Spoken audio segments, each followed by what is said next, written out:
Soyez bénis, peuple de Dieu. Nous sommes dans notre chaîne Jésus-Christ, notre victoire télévision. Notre thème, c'est 4 surprises qui nous attendent.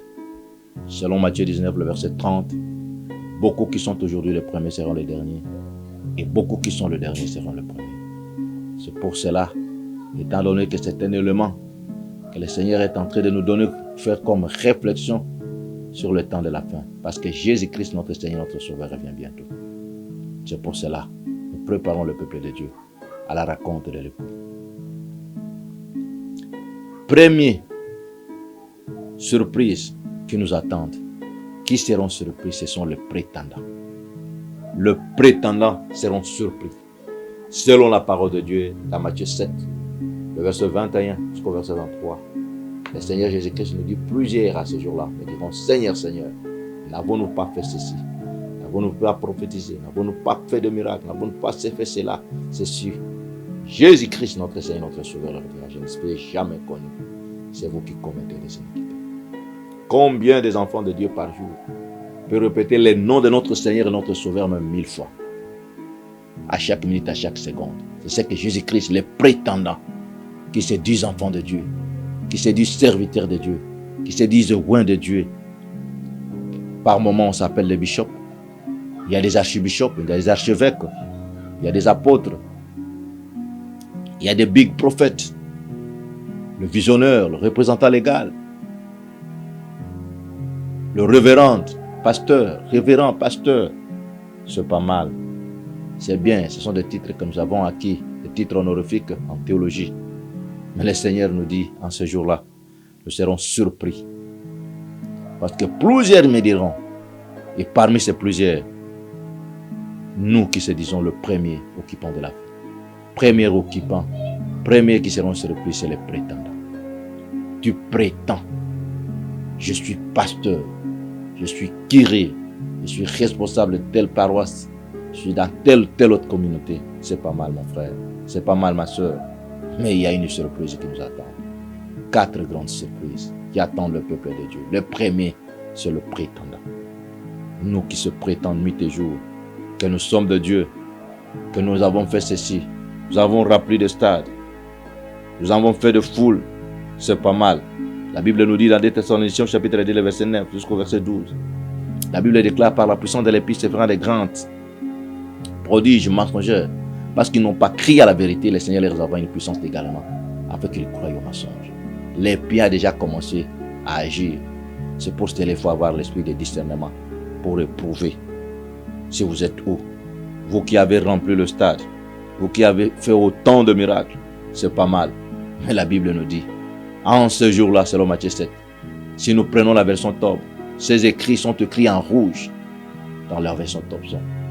Tout ce que le Seigneur lui-même a parlé. Plusieurs me diront, ce jour-là, n'avons-nous pas fait ceci, n'avons-nous pas fait cela. Mais je leur dirai ouvertement, je ne vous ai jamais connu. Dans ce monde, nous avons 3 sortes de conversions. Et nous avons aussi 3 sortes de chrétiens. Première conversion, c'est conversion de serpent. Ce sont des enfants de Dieu qui se convertissent par des problèmes. Quand le serpent met au monde, il laisse seulement son pauvre. Vous saurez seulement que le serpent venait d'accoucher. Quand ils ont des problèmes, c'est à ce moment-là qu'ils cherchent la face de Dieu. Nous avons connu une maman à l'époque, au campus, quand elle avait des problèmes d'accouchement, elle accouchait souvent par césarienne. Et elle nous faisait loger dans sa maison. On nous faisait la permanence. On priait pour elle. Et quand nous sommes là dans la prière, dans la présence de Dieu, elle a accouché sans problème, ne passait pas par césarienne. Mais une fois quand elle accouche, elle sort des cliniques universitaires. Et quand elle revient à la maison, il dit, papa, merci beaucoup, vous pouvez partir. Et il vous donne les transports. C'est-à-dire, il y a des enfants de Dieu qui ont une certaine conversion de serpent. Quand ils ont des problèmes, c'est à ce moment-là qu'ils se prient. Mais quand tout marche bien, quand il y a à manger, il y a à boire, il y a l'argent, il ne peut pas chercher la face de Dieu. Il y a la conversion des caméléons, des chrétiens, des enfants de Dieu, les prétendants qui se disent enfants de Dieu, qui sont des caméléons, s'adaptent au rythme des couleurs. Tu peux être un homme de Dieu, tu peux être un enfant de Dieu, mais au rythme n'importe quelle couleur, tu trouves rouge, tu deviens rouge, noir, tu deviens noir, couleur blanche, tu deviens couleur blanche. Là où il y a des sorciers, tu es sorcière. Quand il y a des embouteillages, il y a l'impudicité, là il y a la prostitution, là où il y a le monde. Combien de caméléons on peut aussi en trouver dans ce monde? Le prétendant enfant de Dieu. Et nous avons la conversion des chenilles. Aujourd'hui, si on peut te donner le chenille, tu peux manger. Mais si on te donne le papillon, tu ne mangeras pas. C'est pourquoi même un grand homme te dit, William Mario Branham, parmi ses brochures, il dira, là où se ressemblera, là où se retrouvera les corps, c'est là où on retrouvera les aigles. Il appelle les enfants de Dieu des aiglons. Un aiglon, c'est un enfant de Dieu qui est tenté. Parce que quand on te devient papillon, on commence à voler. Crois-tu être chenille ou bien qu'on vient être papillon? La conversion, première conversion, serpent. Les enfants de Dieu qui se convertissent en forcerie des problèmes. Quand ils ont des problèmes, c'est à ce moment-là qu'ils cherchent la face de Dieu. Un caméléon s'adapte au rythme de la couleur, partout. S'il faut boire, il faut boire. Il faut aller à l'hôtel, il faut faire tout ce que le monde peut faire, il peut le faire parce que lui, il est caméléon. Serviteur de Dieu, caméléon. Prophète de Dieu, caméléon, s'adapte toujours au rythme des couleurs. Et nous avons des chenilles. On peut te donner le papillon, tu ne mangeras jamais le papillon. Mais quand on te donne la chenille, on prépare, tu vas manger. Et la meilleure conversion, c'est être un papillon, un aigle qui vole. C'est pourquoi la Bible dit, ceux qui comptent à l'Éternel renouvellent les forces comme les aigles, ils marchent sans se fatiguer. Et dans Luc 17, 37 nous dit, là où se rassemblera les corps, là-haut, les aigles, là où retrouvera les corps de notre Seigneur. Et nous avons trois sortes même de chrétiens. Le prétendant enfant de Dieu. Nous avons des chrétiens marqués les pas. Depuis qu'ils ont commencé, ils font seulement toujours un cercle vicieux. Autant d'années, il est toujours peut-être dans les enfermissements. Ce sont toujours des bébés spirituels. Nous avons des chrétiens reculés. Ils se disent chrétiens, mais chaque jour, ils se payent la rétrogradation. Et nous avons des chrétiens avancés. Crois-tu l'être? Nous avons connu le camp de Judas dans Jean 12, verset 6. Un prétendant disait non, on peut prendre ce parfait de nard que Marie a été venue pour embaumer notre Seigneur avant sa mort. Il dit on pourrait vendre ça pour donner aux pauvres. C'est un prétendant, c'est un cupide. Il avait besoin seulement de l'argent. Vous ne croyez pas qu'il avait souci des orphelins, il avait souci des veuves ou des veuves. C'est un prétendant. Voilà le premier, mon frère, le premier, ma soeur, qui va prendre place, qu'ils seront surpris ce jour-là. À bientôt que le Seigneur vienne, ce sont des prétendants. Plusieurs me diront, toi combien de fois par jour tu parles le nom du Seigneur? Il y a des gens qui sont à l'église du lundi au dimanche. Au culte matinal, n'en parlons même pas. Il y a des autres même qui font la permanence à l'église, nuit et jour, qui sont devenus comme infirmes la belle. Mais Jésus nous dit, en ce jour-là, je ne vous ai jamais connu. C'est vous qui commettez les iniquités. C'est pour cela. Première surprise, qui seront surpris? Qui sera le premier à être surpris par notre Seigneur, notre Sauveur, comme il revient bientôt? C'est le prétendant. Ne serais-tu pas un prétendant? Toi qui se dis enfant de Dieu, toi qui se dis peuple de Dieu, toi qui te dis oint de Dieu, toi qui se dis oracle de Dieu, ne seras-tu pas un prétendant? Au devant des hommes, oui, mais pas au devant du Seigneur.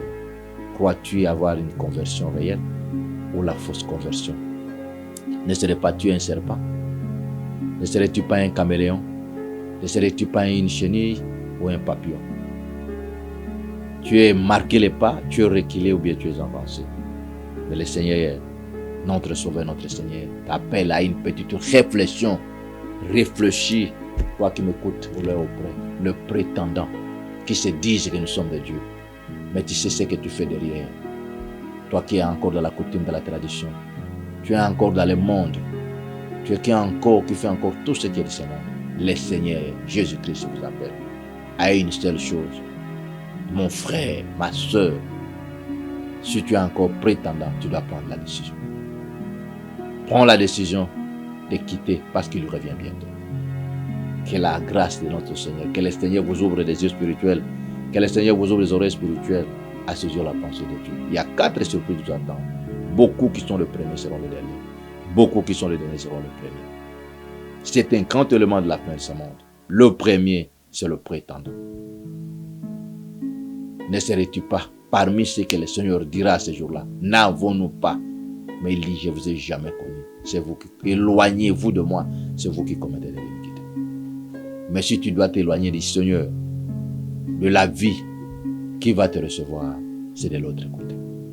Que le Saint-Esprit, l'enseignant par excellence, vous ouvre les yeux spirituels, les oreilles spirituelles, pour comprendre la pensée de Dieu, que il est temps favorable maintenant à se décider, à ne plus être un prétendant, mais à devenir un véritable, celui qui écoute et qui met en pratique la parole de Dieu. Que le Seigneur vous bénisse abondamment. Merci.